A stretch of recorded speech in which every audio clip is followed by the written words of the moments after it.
कौमी असम्बली में अपोजिशन जमातों की मुखालफत के बाद अब सेनेट की कायमा कमेटी बराए पार्लिमानी अमूर ने भी सन 2023 के आम इंतखाबात इलेक्ट्रॉनिक वोटिंग मशीन या EVM के जरिए करवाने की मुखालफत करते हुए इसे नाकाबिल अमल करार दे दिया है, जिस पर हुकूमत सीख पा है लेकिन इस मामले पर पीछे हटने को तैयार नहीं। याद रहे कि इससे पहले इलेक्शन कमीशन ऑफ पाकिस्तान भी अगला इलेक्शन इलेक्ट्रॉनिक वोटिंग सिस्टम के तहत करवाने की हुकूमती ख्वाहिश पर अपने तहफ़्फ़ुज़ात ज़ाहिर कर चुका है। पीपल्स पार्टी के सेनेटर ताज हैदर की ज़ेर सदारत कमेटी के 3 घंटे से ज़्यादा तवील इजलास के दौरान अपोजिशन अरकान ने EVM की अफादियत और हिफाजत पर संजीदा सवालात उठाए और हुकूमत को तनकीद का निशाना बनाया। वफाकी वज़ीर साइंस और टेक्नोलॉजी शिबली फराज की सरबराही में वजारत की एक टीम EVM का अमली मुजाहरा देने के लिए तैयार थी, लेकिन अपोजिशन अरकान ने इसमें कोई दिलचस्पी जाहिर नहीं की और कहा कि इन्हें यकीन नहीं कि EVM का इस्तेमाल आम इंतखाबात में धांधली और बददयानती को रोक सकता है। अपोजिशन अरकान के साथ इलेक्शन कमीशन के अहदेदारों का भी यही मौक़िफ़ था कि EVM के इस्तेमाल का उजलत पर मबनी फ़ैसला बड़े मसाइल पैदा कर सकता है। पीपल्स पार्टी के मुस्तफ़ा नवाज़ खोखर ने सवाल किया कि जब इलेक्शन कमीशन पहले ही EVM के इस्तेमाल पर अपने तहफ़्फ़ुज़ात का इजहार कर चुका है तो फिर हुकूमत इस पर क्यों इसरार कर रही है, जो कि कमीशन के दायरा कार की खिलाफ वर्जी है।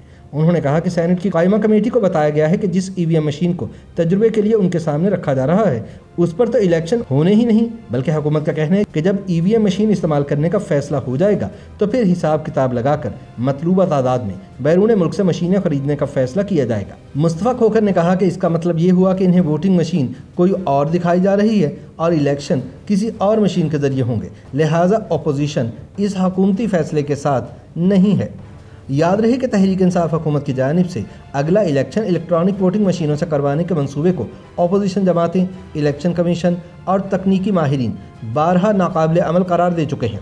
वफाकी काबीना ने 4 अप्रैल को इंतखाबी इस्लाहात लाने के लिए 2 ऑर्डिनेंसेस की मंजूरी दी थी, जिनके तहत इलेक्शन सन 2023 में EVM इस्तेमाल की जा सकेंगे और बैरून मुल्क रहने वाले पाकिस्तानियों को भी वोट का हक मिल सकेगा। ताहम अपोजिशन जमातें किसी सूरत भी EVM कबूल करने को तैयार नज़र नहीं आती और इनका मौक़िफ़ है कि यह हुकूमती मनसूबा दरअसल धांधली का मनसूबा है। अपोजिशन जमातों का कहना है कि पिछले इलेक्शन में भी RTA सिस्टम को बिठाकर रात भर में इलेक्शन नताइज बदल दिए गए थे, लिहाजा इलेक्ट्रॉनिक वोटिंग सिस्टम का मकसद भी इंतखाबी नताइज को टेम्पर करने के अलावा कुछ नहीं।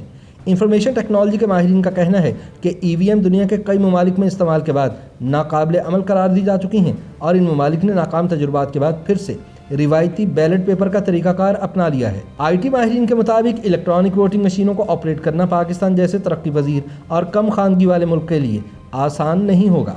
एक ऐसा मुल्क जिसकी 65% आबादी देहात में रहती है, वहाँ के नाखानद आबासी और इलेक्शन कमीशन का महदूद अमला आखिर किस तरह इन मशीनों के ज़रिए वोट कास्ट करवा पाएगा। अगर बिलफर्ज देहात में रिवायती बैलेट पेपर और शहरों में इलेक्ट्रॉनिक मशीन से वोट दिलवाए गए तो एक नया तनाज़ा जन्म लेगा। वैसे भी देखा गया है कि इलेक्ट्रॉनिक वोटिंग मशीनों के ज़रिए इंतखाबात अमूमन बरसरे इक़्तिदार जमातें ही जीतती आई हैं, क्योंकि मशीन का हार्डवेयर और सॉफ्टवेयर इंतखाबात मुनक्किद करवाने वाली जमात के कंट्रोल में होता है। इसीलिए अगर हुकूमत ने अगले आम इंतखाबात इलेक्ट्रॉनिक वोटिंग मशीनों के ज़रिए करवा लिए तो इनके नताइज फौरी तौर पर मुतनाज़ हो जाने का खदशा है।